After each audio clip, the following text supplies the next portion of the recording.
Bonjour à tous. Est-ce que vous avez une idée comment on peut faire cuire l'eau des pâtes avec cette peau de banane? Non? Personne? Et si je vous parle de la méthanisation, est-ce que ça vous dit quelque chose? Non? Pas plus? On va vous expliquer tout ça.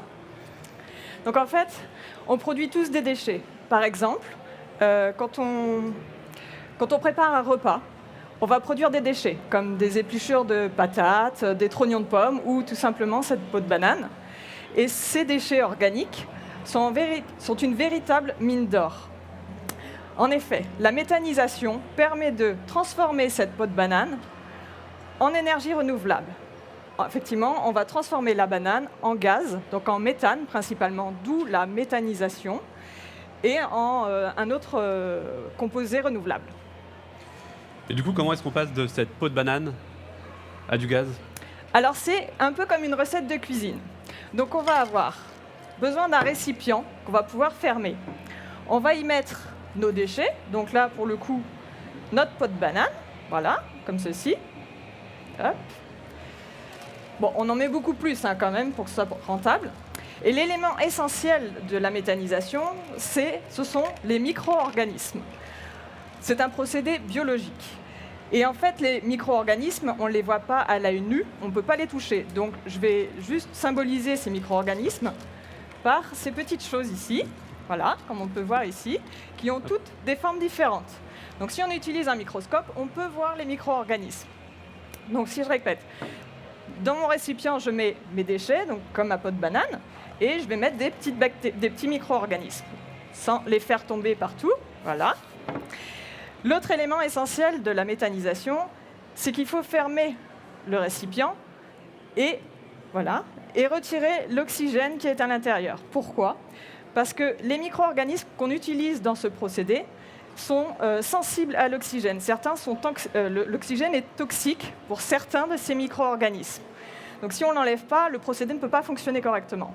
Donc si je résume, les micro-organismes, en l'absence d'oxygène, vont transformer cette banane en gaz et en matière solide.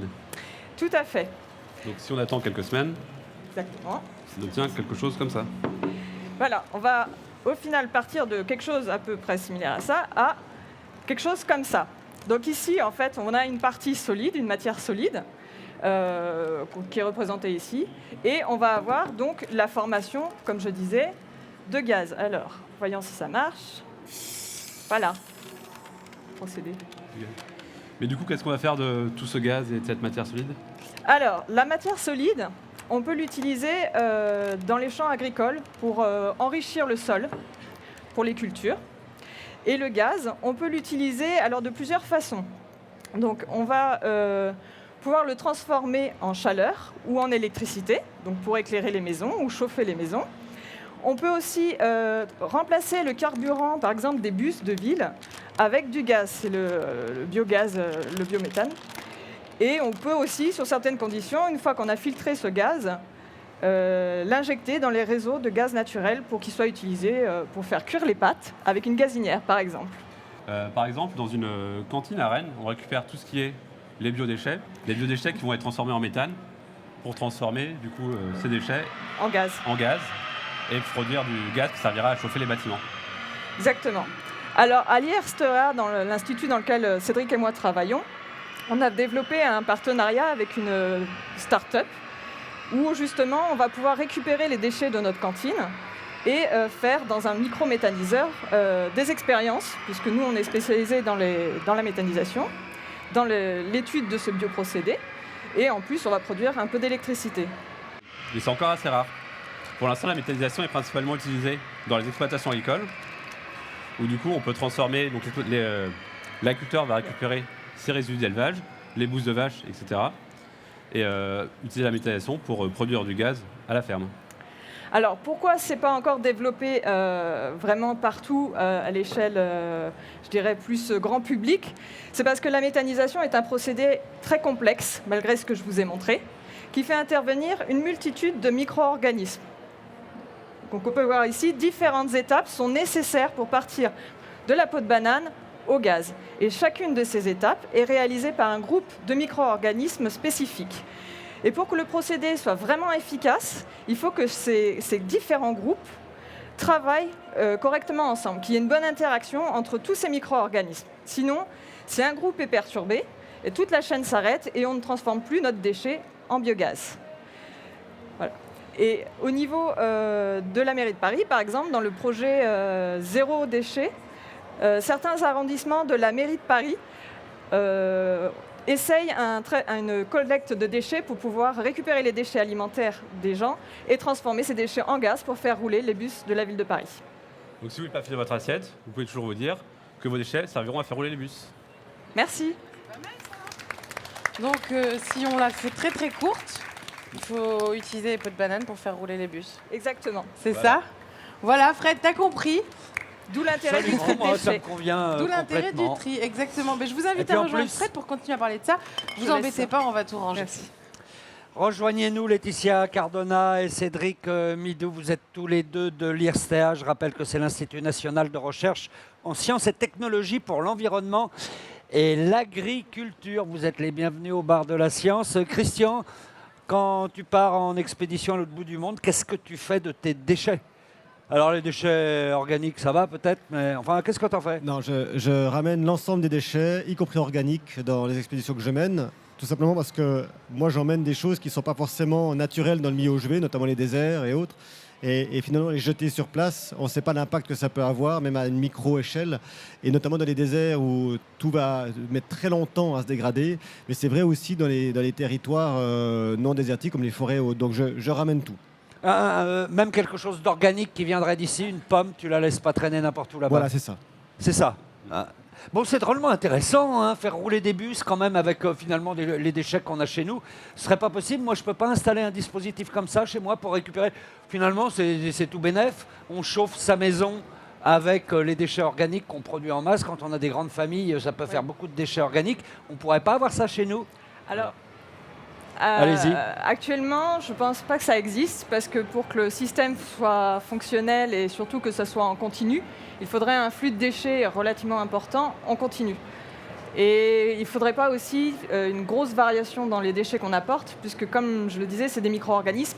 Et une fois qu'ils sont bien installés, ils sont contents, ça passe bien, mais si on change du tout au tout ce qu'on va leur donner à manger, ça risque de mal se passer. Ça veut dire qu'il faut qu'il y ait une chaîne de production du méthane qui soit quand même Assez stable. assez stable, Oui. bien organisée. On ne pourrait pas avoir une mini-usine qu'on installe chez nous. Alors ça commence, on a vu quelques industries qui proposent ce genre de choses. Je ne sais pas aujourd'hui comment ça marche, mais effectivement, aujourd'hui, on a surtout des systèmes très industriels Ouais. et on commence à réduire aussi les tailles des méthaniseurs. Par exemple, celui qu'on a à IRSTEA est beaucoup plus petit. D'accord. Quand vous nous dites qu'il y a des bus à Paris, pas tous j'imagine, Non. mais qu'il y a des bus qui tournent grâce à la méthanisation, c'est-à-dire qu'on récupère les déchets organiques dans certains quartiers de Paris et on les passe dans... Ouais, dans le 11e et 12e, on récupère donc tous les particuliers peuvent récupérer leurs déchets et c'est traité après dans les filières classiques.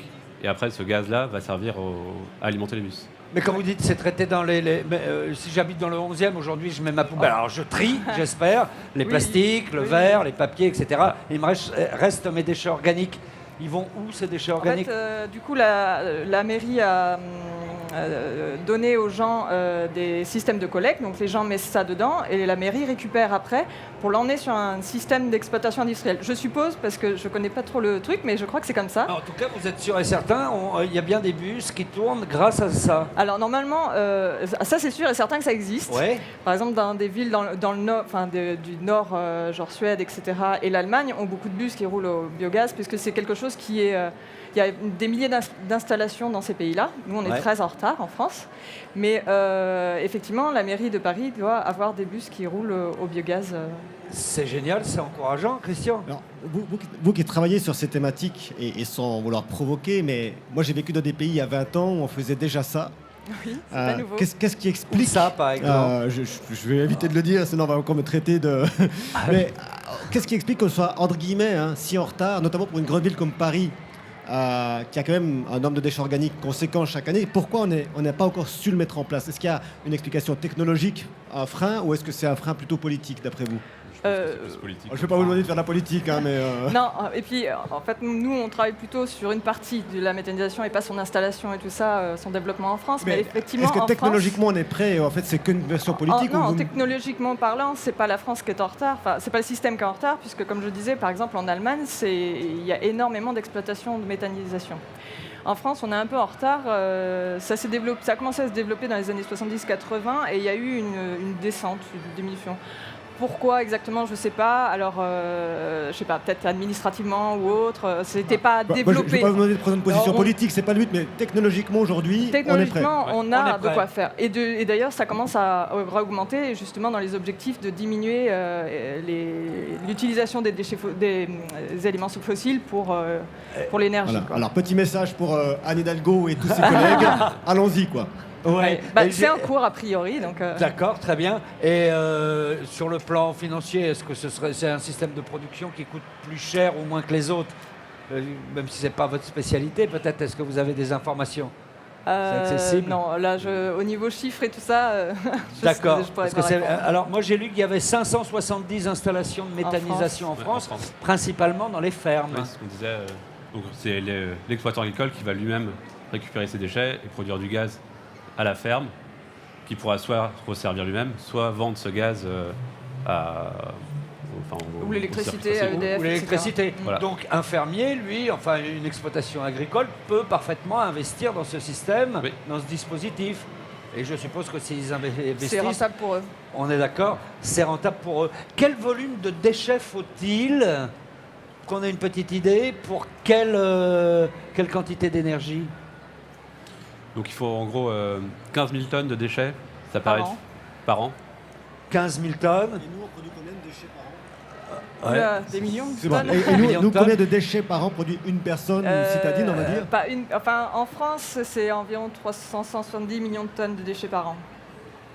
D'accord. En Donc France. vous dites avec 15 000 tonnes par an, que- approximativement. On pourrait produire, chauffer 500 maisons, je crois, Ouais. et Ou faire rouler 60 bus à peu près. D'accord. Il y a un autre endroit où c'est intéressant, c'est les cantines scolaires. Quand on voit le gaspillage dans les cantines scolaires, ou alors il faut récupérer ce qui n'est pas mangé pour le offrir aux autres, évidemment. Alors- Mais sinon, là, il y a un vrai potentiel, non? En fait, il y a certaines installations de méthanisation qui justement récupèrent tous les déchets de cantine et tout ce qui est déchets périmés des industries, enfin des centres commerciaux, etc., pour traiter et faire du méthane. Ça, c'est pas encore ce qui se fait le plus, je crois, mais Oui. ça existe. Et alors, il y a une réglementation aussi qui a changé il y a quelques années où l'obligation de traiter les déchets organiques,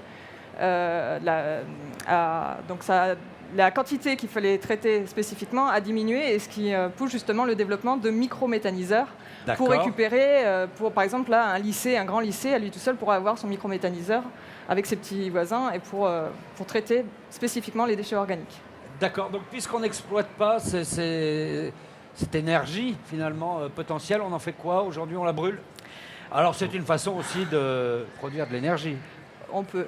Alors, effectivement, il y a plusieurs filières de traitement des déchets et l'incinération est une de ces filières. Il y a aussi les centres d'enfouissement.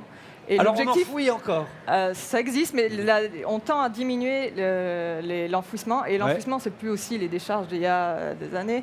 C'est-à-dire qu'on s'est quand même relativement protégé avec un système de récupération du gaz. J'en Mais- connais qui ne sont pas très bien protégés encore. Je veux pas rentrer je peux dans vous emmener je ne citerai pas de département, je vais avec ces personnes, mais voilà. il y en a qui s'en vont encore. Après, il y a dans la des nature. déchets qui sont non organiques qu'on ne peut pas forcément traiter avec la méthanisation et qu'on est obligé de faire quelque chose d'autre avec. Donc, voilà. D'accord. Merci beaucoup. En tout cas, on vous encourage dans vos travaux parce que ça a l'air d'être vraiment une perspective intéressante à la fois pour les collectivités et pourquoi pas, j'espère, pour nous autres particuliers.